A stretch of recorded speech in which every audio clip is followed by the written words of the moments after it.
Very few generalizations in the field of diplomacy are as prevalent as grouping the Gulf Arab states together.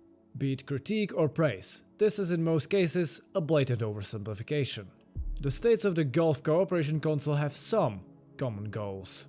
Namely, all are interested in a stable situation in the Persian Gulf. However, once outside of their common backyard, the gloves are off. The United Arab Emirates, Saudi Arabia, Qatar and Oman are all perfect examples of following an independent foreign policy. In some cases, the GCC countries have tried to forge their respective spheres of influence. In the case of Saudi Arabia, the dreams of becoming a regional leader were squashed on the battlefields of Yemen. A more successful example is Qatar, with its Turkish-assisted strategy of supporting Sunni Islamist and reform movements in Syria, Libya, Palestine and others. Still, the United Arab Emirates presents one of the most successful attempts of a middle power building its own orbit. The network of de facto state actors stretching from the Gulf of Aden to the Mediterranean is a project of scale only rivaled by the Iranian Axis of Resistance. At the time when other regional powers were mostly confronting each other in the Levant, Abu Dhabi chose to focus on more overlooked regions and became willing to cooperate with regionalist and secessionist movements that would otherwise have a hard time finding sponsors. While the Iranian sphere experienced its peak around 2020, the Emirati sphere is at its highest point yet right now. The current war in Sudan is important not only because of its humanitarian impact, but also because it will decide the future of Emirati intervention in Africa. The UAE is a federation of 7 emirates, headed by the Supreme Council of Rulers, consisting of monarchs of each one of the emirates. The UAE doesn't try to paint itself as a democracy. Still, there is a glimpse of citizen participation in politics. Namely, the Federal National Council is elected, albeit only by 337,000 of the almost 11 million people living in the UAE. One of the most unique aspects about the UAE is its demographic situation. As of 2010, the Emiratis were a mere 11% minority within their own country. The rest of the population is mostly comprised of foreign workers. The main source of income of the UAE is of course the export of fossil fuels. The country has the 5th largest oil reserves in the world, but 96% of that oil is concentrated in Abu Dhabi, the largest, richest and most powerful emirate. The second most important is Dubai, whose economy is largely built in tourism, real estate, luxury markets and the air transport industry. While Dubai can never really catch up to Abu Dhabi, it has been making huge leaps. But the COVID pandemic was a big setback for Dubai, since its economy is very reliant on expats and tourists. Abu Dhabi felt the impact way less, because it has gotten pretty used to strict OPEC export quotas even before COVID. Another important part of the Emirati model are foreign investments, and this field is once again dominated by Abu Dhabi. Differences between individual emirates are reflected in foreign policy as well. For example, during the Iran-Iraq war, Dubai and a couple other emirates didn't support the Iraqi aggression, unlike Abu Dhabi and Saudi Arabia. While the Islamic Republic of Iran does symbolize an ideological threat to the relatively secular UAE, the relations between the two countries are not hostile, especially when compared to the relations between Tehran and Riyadh. The UAE is one of the main trade partners of Iran and doesn't share the Saudi paranoia when it comes to their northern neighbor. This became obvious especially during the tense climate in the Persian Gulf during the first term of Donald Trump, when the UAE decided to follow a policy of de-escalation. Since Shias are a minority in the UAE, the main threat to the Emirati regime comes from Sunni Islamism, represented by the Muslim Brotherhood, rather than Shia Islamism, represented by Iran. The Brotherhood's branch in the Emirates is called Al-Islah. By the 80s, Al-Islah managed to dominate Emirati universities and infiltrate key positions in the education sector. The government started cracking down on the reform movement in the 90s and used the 9/11 attacks as a pretext to effectively purge all influence Al-Islah had. It was thanks to this that the Emirati monarchical regime survived the Arab Spring with little to no complications on its own soil. It's this experience with the Muslim Brotherhood and political Islam that made the UAE cautious when it came to supporting the opposition during the Syrian civil war. Unlike their partners in the Gulf Council, the UAE didn't send weapons to the Syrian anti-government factions. After the Russian intervention of 2015, the UAE decided to start normalizing relations with the government of Syria under the Ba'ath Party.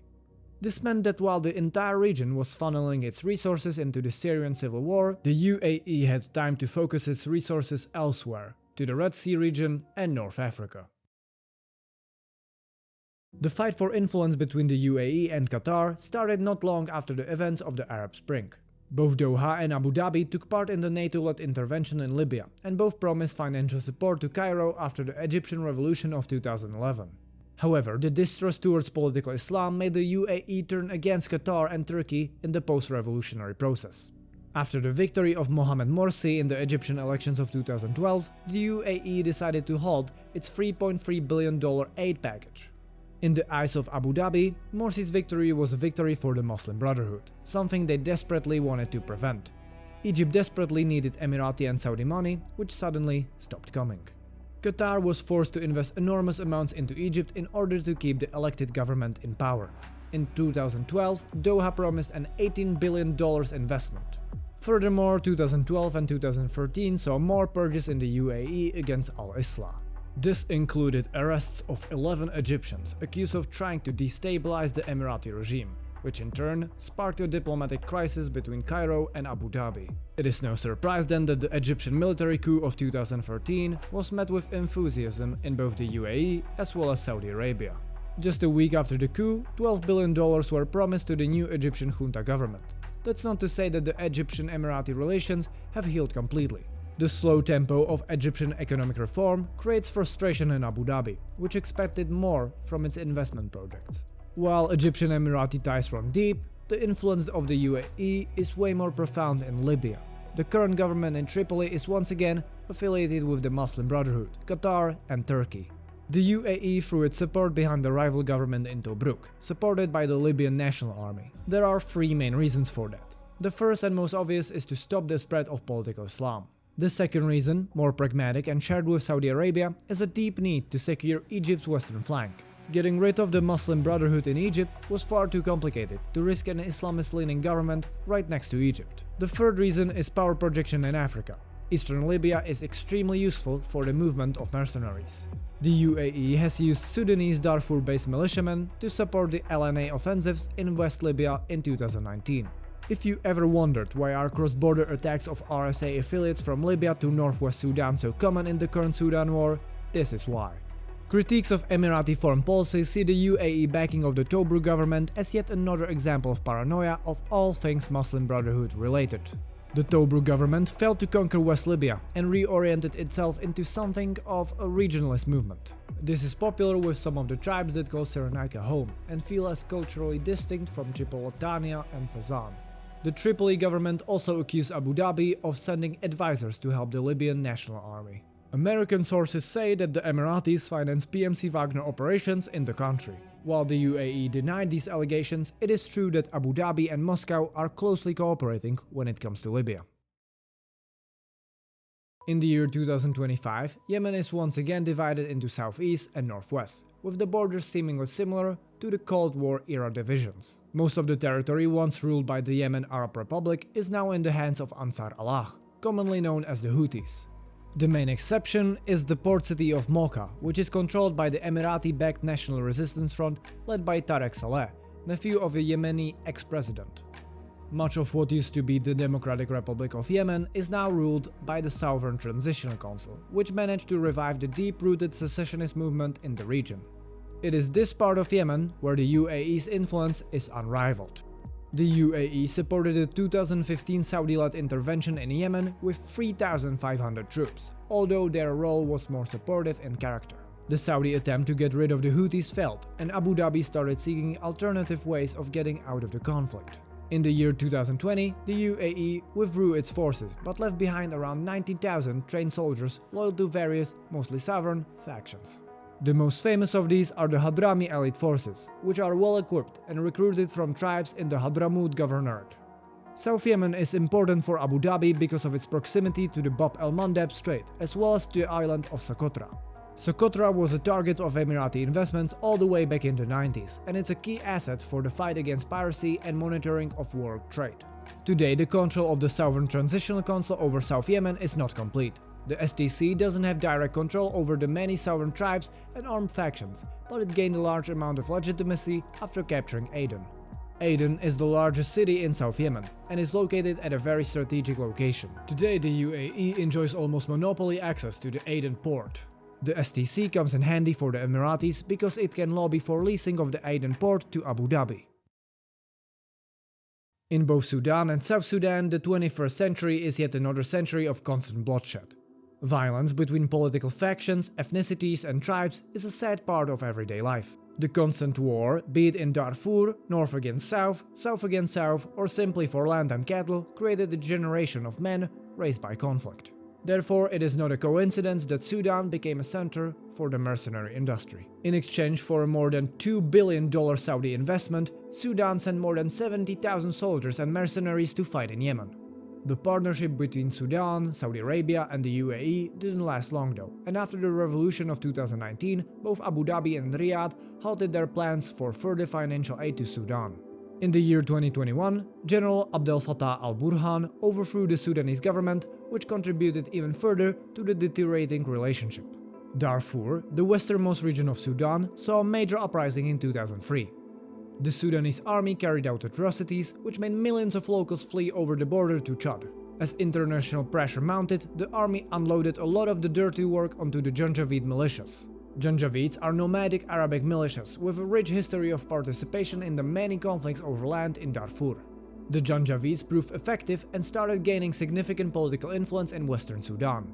In 2013, they were officially restructured into the Rapid Support Forces.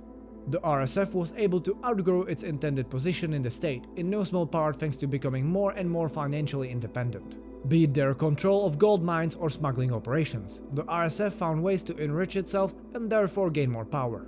After the Sudanese Revolution of 2019, the RSF leader, Emirati, managed to become the deputy chair of the Transitional Sovereignty Council. In 2021, the Sudanese army, with the support of the RSF, staged a coup.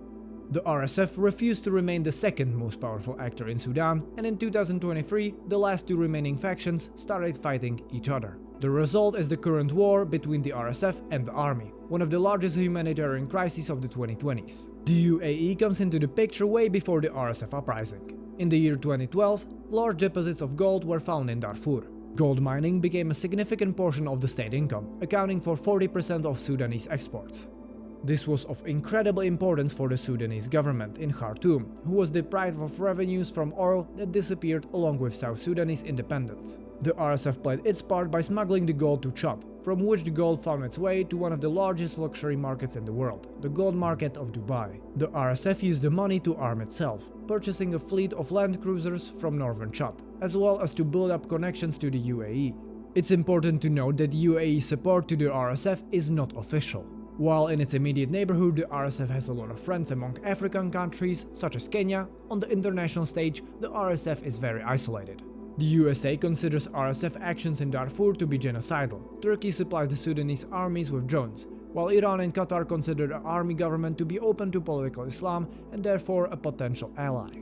In the past, the RSF found an ally in PMC Wagner, but those times are gone. In the year 2024, Russia put its weight behind the army. This is supposed to allow Moscow to build a naval base in Port Sudan, which is key for Russia in order to maintain its supply lines in Africa.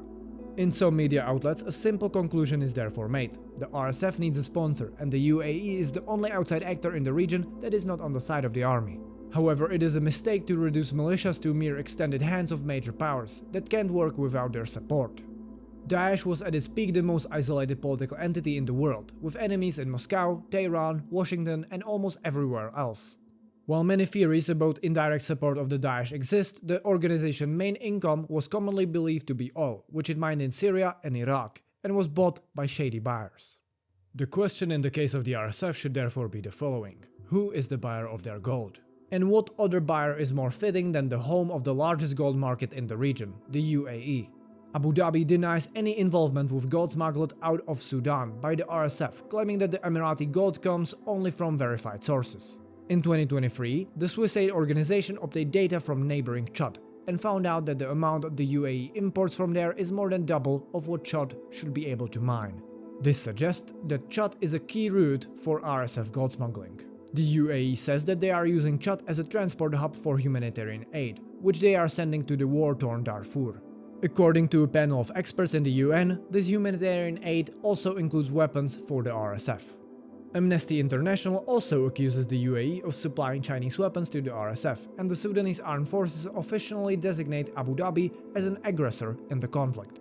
In April 2025, the RSF, together with other rebelling Sudanese factions, declared the government of peace and unity in Kenya, which can be seen as a de facto attempt for Darfurian secession. Long ago, the UAE entered the Horn of Africa by opening up a naval base in the Eritrean port of Assab. Ever since those days, the UAE spread its influence to all the neighboring countries and entrenched itself in the Horn of Africa. The Emiratis operate naval bases and ports in Djibouti and Somalia. Even here, Abu Dhabi once again finds itself on opposing sides of conflicts with its Qatari rivals. Namely, Qatar supports the central Somali government in Mogadishu, while the UAE supports the regionalist de facto independent states of Somaliland and Puntland. Partnership with local Somali governments makes Emirati business in the region significantly easier.